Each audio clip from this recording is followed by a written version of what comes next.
Hey, Roy. Hey, Tim. Good morning. Good morning. Thanks so much for taking the time, brother. Yeah, no problem. I'm happy to be here.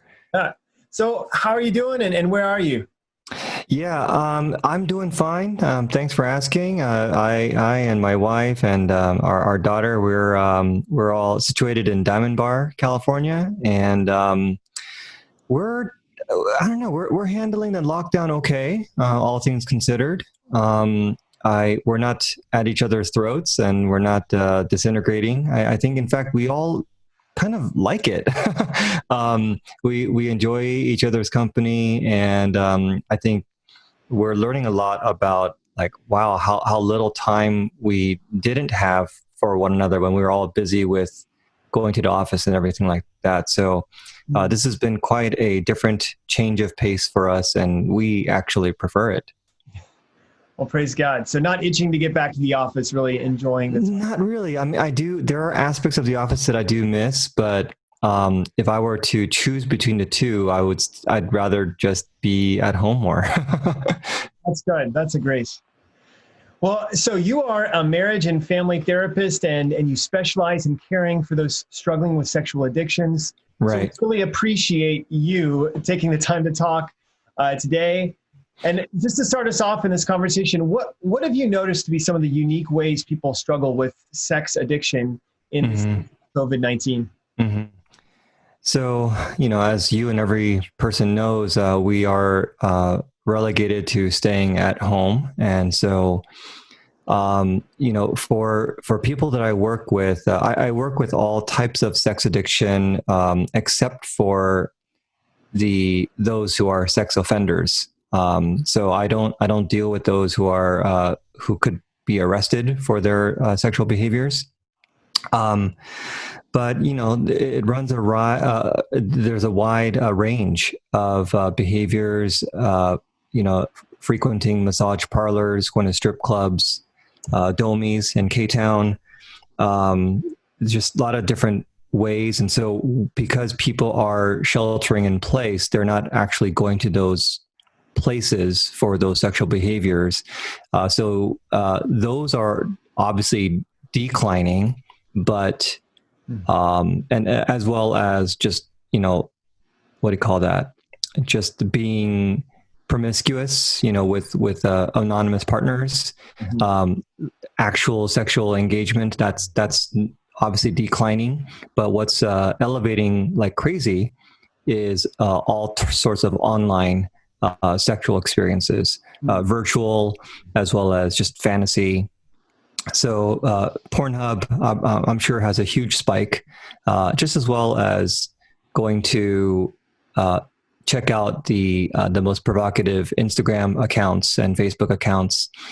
Um, what's interesting, Tim, though, is that uh, because, especially for married folk, their way of consuming this material has been always been in secrecy, in privacy, Mhm. because they are always surrounded by their spouse or their kids.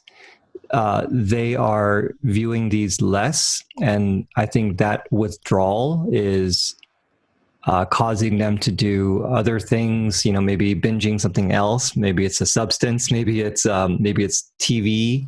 Yeah. Um, or it's causing a lot of aggravation between the spouses because they don't really know how to handle all of that angst that they feel.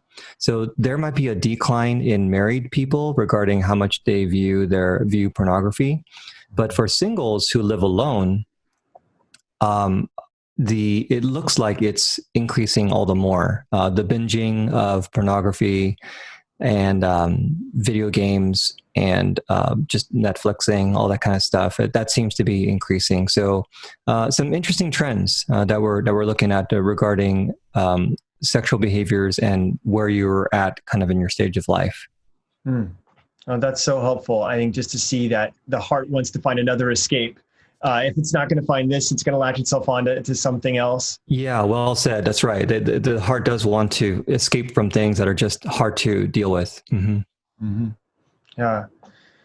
Well, so I mean, you mentioned, like, especially for singles right now, like the pornography is just exploding in their lives. So if they're coming to you, wanting to have this conversation, asking for help, where do you start with them? Yeah. First of all, it takes a lot for them to ask for help, especially in this way. I think because there's something about sexual addiction that has more of a taboo feel to it than, let's say, other types of addictions, such as substance or gambling or gaming, things like that. No one likes to admit addictions anyway, but I think sexual addiction in particular seems to be very, very taboo. Mm-hmm. So I give them a lot of, I try to give them a lot of, I don't know, like kudos, for reaching out for help, making sure that they don't feel judged by me. I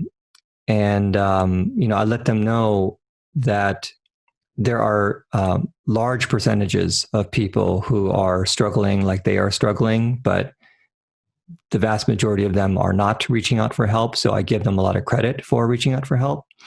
And when they decide, I usually try to ask them what motivates them for change. And if they say that, and I know that you mentioned single people, but I think most of the people who reach out to me are actually married. And so they're usually in some kind of a crisis. They feel like if they don't get this under control, because their wife confronted them about this, then they might lose their marriage. They might lose access to their kids. So they feel motivated by fear to make change, and so that generally is enough for us to really get started. Just because I know that they will feel that external motivation to keep going with the steps. Mm-hmm. But for the single folks who maybe don't have that external consequence, sometimes they just feel like, oh, this just isn't right. And they could be Christian or non-Christian, but they just feel like this isn't right. I shouldn't keep going with this. And I usually provide a simple exercise in the beginning. Well, let me backtrack a little bit. I usually give them an assessment that allows me to figure out what levels of addiction that they have, and that's just really helpful for me to figure out what I'm dealing with here. But after the assessment, as I think about their motivation for change, I usually provide for them an intervention where they can list out all the different problems that they are currently going through, life problems, as well as the consequences that could happen if they were to continue with this habit. So a lot of times I think you feel like, okay, well, I could stop this anytime that I want. But, history has shown that they haven't been able to do so. So, I would say, let's just say that all things remain the same and you're in this 5 years from now. What would be the consequence of you staying in this habit, this pattern for the next 5 years? And they say, well, in the next 5 years, I'm hoping to at least be married. Like if these are single people talking to me, I hope to be married. Mm-hmm. And I say to them, okay, so if you're married and you still have this habit going on, you have a couple of options. You can either hide this pattern from your spouse and have to live with the fact that you are hiding this gigantic thing, and think about all the energy in trying to cover your tracks. Yeah. Deleting all your search histories, making sure that you have either burner accounts, you're trying to pay for porn subscriptions with some sort of credit card that your wife has no access to, like all this work to try to keep this a secret. And then if you're going to lie to your wife, then you need to have extra lies that cover up for that first lie. Yeah. So there's a lot of work you need to do to keep on lying to your spouse. And then when there's that many lies, the capacity to really be intimate with your wife at an emotional, spiritual, intellectual level, all these things, relational level, it's just not there, right? Yeah. So you have to have this, okay, great, you're married, but how intimate can you really be? The other consequence would be your spouse knows that you have this issue. And so now she's traumatized. She feels like you have been keeping this from her for the past 5 years. Do I even know you?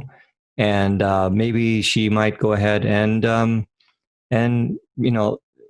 they don't have a tolerance for it. They have zero tolerance from the very beginning. So they say, I'm out. I divorce you. Or they just might want to be separated from you.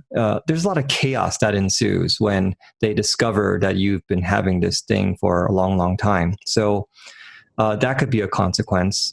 And as the client really tries to visualize what could possibly happen in 5 years, if they continue in this way, they then realize, oh, wow, I think I better address this now, so that by the time that I do marry, I could say to them, I've had this sexual addiction problem, but I've gotten treatment for it, and I've been sober for 3.5 years. I've been sober for 7 years, and their partner really feels like confident that this is not going to be an issue moving forward as long as their structures are in place. Mm-hmm. So this is just my pragmatic way of, and this is not something that I invented, by the way. This is just some things that we learn in training to really help the client realize for themselves that this really is an issue. This is not just a shame on you, God doesn't like this sort of issue. This is no, there's going to be a lot of destruction in your path up ahead if this continues. So let's really get a handle on this, and I'll help you, I'll help you get there. So that's kind of how we'd start off with if someone were to contact me. Oh man, that's so helpful. I love how both like that entry point is this safe, shame-free relationship where, you were really thanking them, the immense courage it takes to come to you. Absolutely. This reminds me of, God gives grace to the humble, right? Like that's what he wants. That humble step of please help is huge. And then to connect the damages, the devastating damages of sexual addiction, sexual sin it kind of brings us into reality, right? Out of the fantasy. And it reminds me of Proverbs 5, just that simple talk the father is having with his son there. Yes. Imagine what life is going to look like if you go down this road, right? You'll give your strength to strangers, your strength to foreigners, and you're going to groan at the end of your life. Yeah. And I really appreciate that. It kind of bringing us back to this is what is real. Yeah. Yeah. Yeah. Well, so then, how do you help someone struggling with a sex addiction? I know you've already kind of talked about this, but kind of reframe and begin to build out categories for this struggle. Sure. Okay. What we're dealing with is primarily, I think it might start off as maybe a moral issue, a spiritual issue, like, how we objectify a person, or how we, betray another person's trust. And these are all things that, are pretty clear about, okay, we should not do these things. And so we violate maybe that moral code. But a lot of times these behaviors start when we're young, when we are, maybe I would say the majority of the people that I work with, their sexual behaviors started when they're around 8. That's the average. Mm-hmm. When they stumble on a, if they're more like my age, they stumbled across a magazine stash. Right. That's where pornography came from in my day, is just, either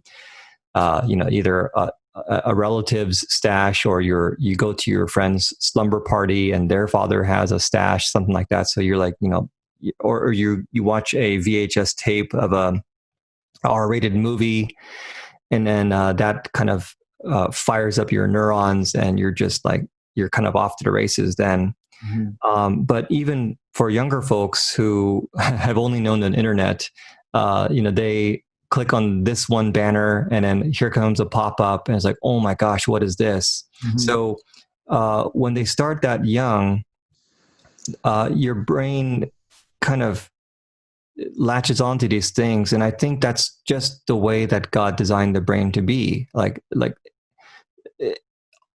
The brain is such a complex organ, and the way that it's structured is that the different parts of the brain are supposed to be in good communication with one another. But when you start to go down a path where you are watching something or experiencing something and all your neurons are firing up, well, your brain's going to want that again. That's just the way that it wants. I saw it in a great video. And listeners can watch this video. It's called, if you Google "Road to Brighton," Brighton. There's this lady with a British voice narrating this short clip about how the brain works when it comes to sexual addiction. But how the brain gravitates towards things that are super desirable, such as the finest wine, the most amazing chocolate. But also how the brain works when you are dealing with things that are terrifying, traumatizing, like those with spider phobias or water phobia or heights, that kind of thing. The brain starts to react to those things, and it wants to either stay away from it at all costs, like you'll feel this real visceral reaction, or it'll desire it at all costs. So when we see something that's just mind-blowing when we're young, we're going to naturally want that again. So what might have started as a moral decision is like, oh, maybe I shouldn't do this. Well, if you keep on going back to it, now the brain has adapted to that thing. And so it's going to want it. So the more that you engage in that, the more that the brain's structure actually changes to make it easier to get access and easier to think about those things again and again. So I try to help clients realize that not only could this be a spiritual issue, but maybe even more powerfully, there's a brain issue going on. So we want to lean on some of the good brain research out there. And when you look at the brain structure of someone who is steeped in their addiction, and then you look at the brain structure of the same person 90 days afterwards, when they have abstained from that self-violation, you'll be amazed to see how the structure is different.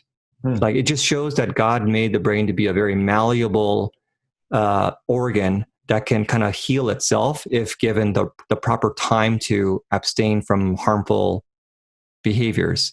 So as I try to teach people that these first 90 days are very important to give your brain rest, to give your brain a break. We're not going to go deep into trauma focus or family of origin stuff or whatever.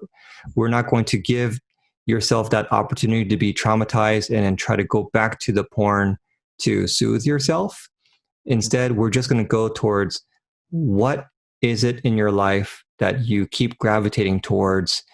Is it devices? Is it the massage parlor? Is it the strip clubs? Is it anonymous sex? And what can we do, structurally speaking, so that you don't have access to those things for the first 90 days? If it's a porn blocker, if it's a phone call from your sponsor every single day, if it's going to group every single night, if it's whatever, then so be it. If that's what it takes for you to abstain for 90 days, let's carve out that path right now. And then once we're done with those 90 days and we've kind of really felt that your brain has had some time to heal, then we'll roll up our sleeves some more and start doing some of the deeper work of abandonment issues, of fears, of traumas, of worthlessness, all these things. And this could be for Christians or non-Christians, just really doing that deeper work. And for some of the Christians, they might even need to do some healing work when it comes to their own relationship with God or the church. Like they feel like God has done something to spite them, or God has given blessings to other people and not to them. And just being able to really talk about that and heal some of these things. Because sometimes when we feel so antagonized by God, then even though, scripture says that's not the case, but, the mind has a way of convincing ourselves that this is true. And when we really start to believe that not only is the world against us, but God is against us too, there's only one real way to get relief from that. And that is through these escape hatches. And, these kids have found ways to find these escape hatches through sexual means when they feel like the whole world is against them, including their family and God and everything like that. So there's a protocol to follow as we go through this. And the research shows that these protocols really are effective for long-term sobriety. Yeah, that's so good. I love how you kind of see the whole person. And people kind of often come in for counseling, right? And they just are so problem focused. So to kind of help them take a step back and say, no, you're an embodied soul. This is what's going on in your brain. Yeah. Like it's a wider battle. There's other things going on in your life, from your past, from other relationships. It's a longer battle than your expectations might be. Totally. It's a lifelong. We're all sexually broken, and it's going to look a certain way for each of us. And it's deeper. I mean, one of the things I talk about is worship. We are made for worship. We're built for worship. And so we can easily replace the God who are made to worship with things he's given us, even good things. Yep, exactly. Yeah. And it's that addiction. Right. And I think it's helpful for, even though it's painful for, the spouse to see that they've been doing these things.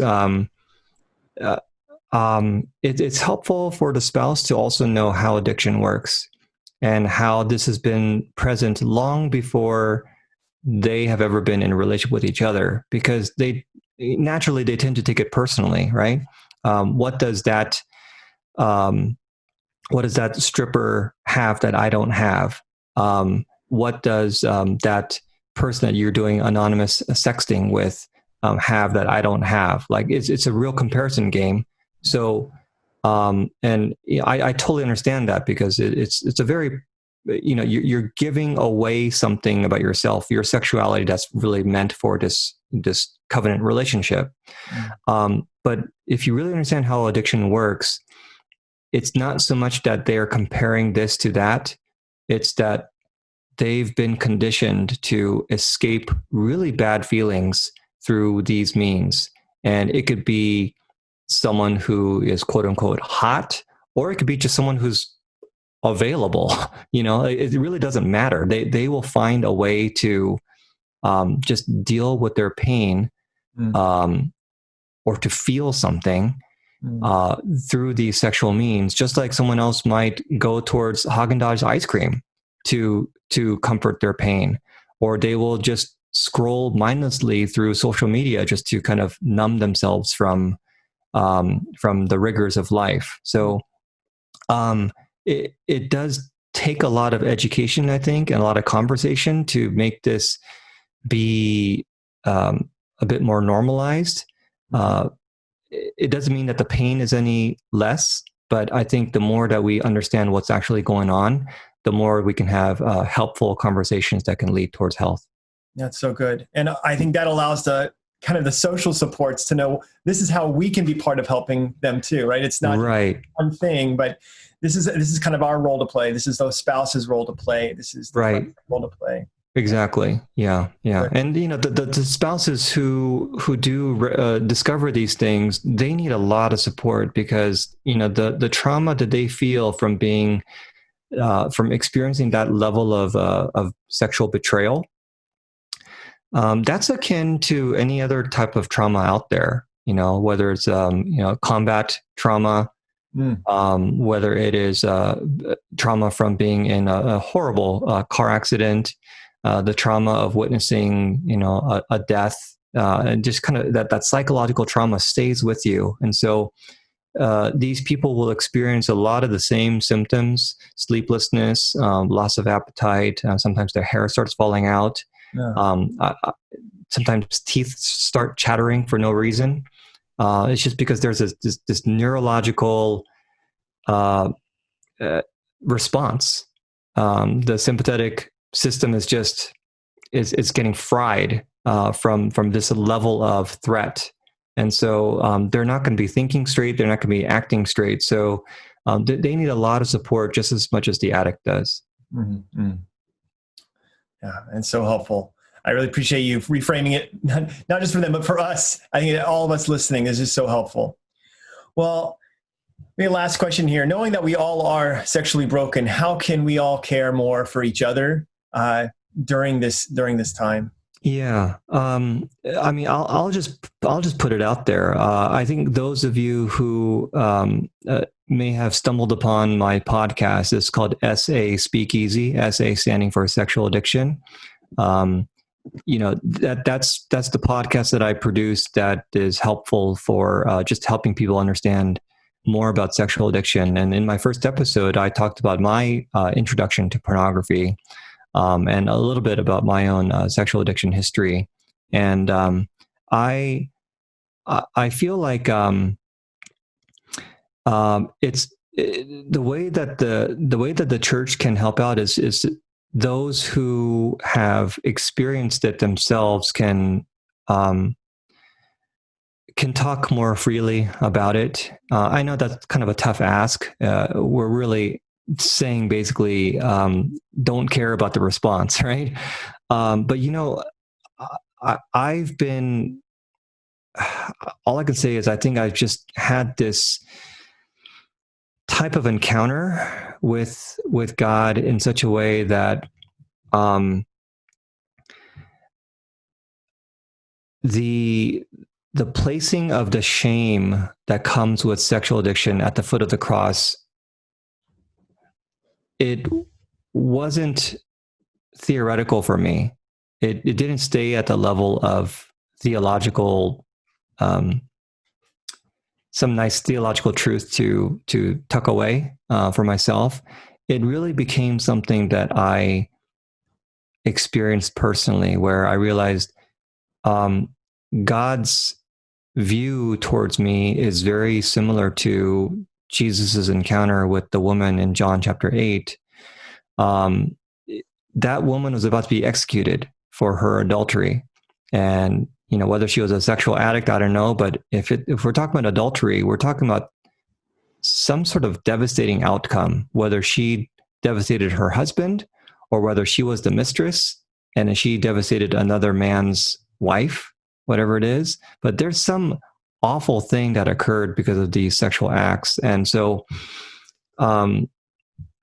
as they were about to execute her, Jesus stays their hand, and his attitude towards her is, I don't condemn you. I mean, this is a condemnable offense, but Jesus being Jesus, he says, I don't condemn you, but I do want you to stop sinning in this way. And so I had that same type of experience with him where I knew that my sexual addiction history was something that was just going to keep on going unless I do something about it. And when I really experienced Jesus treating me as if he treated that woman in John 8, that was a game changer for me. And if I knew that Christ is for my health and Christ is for my recovery, and also, so is my wife. My wife is for me and for the work that I'm doing and for the stories that I'm sharing about my own history. I could actually kind of care less, about how the rest of the world takes my story. And so because I'm able to have that anchoring, I can share with churches, I can share with my own clients, I can share through the podcast. Like this is a real thing. I've gone through it too. And I don't want to make it seem as if sexual addiction is just a bunch of perverts, right? Who shouldn't have a place at the table of Christ. I think this is something that that probably more people than we realize are suffering from because of the brokenness that we've inherited through original sin. We like to think that, oh, we are, maybe we're broken in this particular way, but not in that way, right? But no, we're all broken, sexually speaking, and sometimes that sexual brokenness is not just about, oh, I'm not able to perform in bed. No, this is more about like the things that we think about, the things that we infatuate about, the ways that we are compulsive about. And yeah, I think sexual addiction is going to be one of the aspects of sexual brokenness. So I don't think it does the church any good to kind of ignore that. But I think for those who really have experienced the kind of release of shame, that is, in a way, the essence of the good news, the more we can talk about it, the more that we can actually have programs within the church that help people to get recovery, the more we can get funding for, let's say, sex addiction therapists to be working alongside some of these people, then I think the less Satan has a foothold in the lives of church members, just because it's such a devastating thing and no one's talking about it. And I think that's the way that Satan would have it, right? He wants this to remain secretive, and I don't think that's the way to go. I think to shine light on it, to put funding towards it, to have more testimonies about it. That's, and I'll be the first one to start it off. You know, I'll be the first leg in the relay race, and I'd gladly pass that baton to another person, and do this thing. Boy, thank you so much. I mean, I think what you're saying is so important. That is the story of the gospel, the story of Scripture, right? You just, Adam and Eve are naked; they feel shame. God clothes them. Revelation, we're standing in His presence and we're clothed. You know, yeah, right. He has taken those who have experienced defilement, experienced, being an outcast, and He's welcomed us. He's cleansed us. He's clothed us. And I think by you sharing your story of how He's done that for you personally, you're really introducing us to that storyline. And I challenge to us to continue to tell those stories and to connect people to this great hope that is really how we're meant to live with each other, of kind of reclaimed identities in Christ. Yeah. And to that point, when I run my groups, and these are small groups, a maximum of 6 people in our room or in our Zoom chat right now. But, for these people, that room and that chat room are maybe the only place that they've ever experienced that level of authenticity and grace at the same time. The potential for shame is so great, but when they are able to share not only their history, but let's say they had a relapse that week, and they would just dare not share this with anyone else, especially not people in the church, that sucks that we have to say it like that, right? But when they share that in their group, there's just so much grace extended towards them, like Jesus did to the woman, and they feel it. Like there are tears shed, saying, "I'm so disappointed in myself. I thought I could do it." And it's like, look, you're trying to do this by willpower, but let's find a better way, and we'll help you. And when there's celebration of, I mentioned the 90 days before, of letting that brain rest. When people reach their 90 days, there is celebration in our room that just feels like we can't help but feel like maybe the angels are rejoicing too. So it's such a great experience of holiness, kind of getting stronger and stronger in the lives of these people. And I wish more of the church could experience it. I wish not only could I have that, more people in my office, but I wish this sort of thing would be happening in the church itself. on a church campus. And who knows, maybe it'll take another generation. I don't know. I hope not. But I love being able to share these stories of celebration and of authenticity and of grace being extended, because you're right. This is just another experience of the gospel being manifest in these people's lives. Roy, thank you so much. I think you've given all of us listening and myself personally so much hope, so much encouragement. I appreciate just the way you incarnate Christ to those you minister to and allow them to feel just his love. So I just thank you so much. Thank you for giving us your time today. And if you guys listening in would like resources, we're going to put them below this podcast. So thank you guys so much. Oh, it's great being here with you, Tim. And I love how you are using the gifts that God has given to you and your blend of experience and your education and heading up a ministry that is so needed in the church. And it's a blessing just getting to know you better over these past couple of days as well. So I'm thankful for the experience. Thanks so much, Roy. I really appreciate it.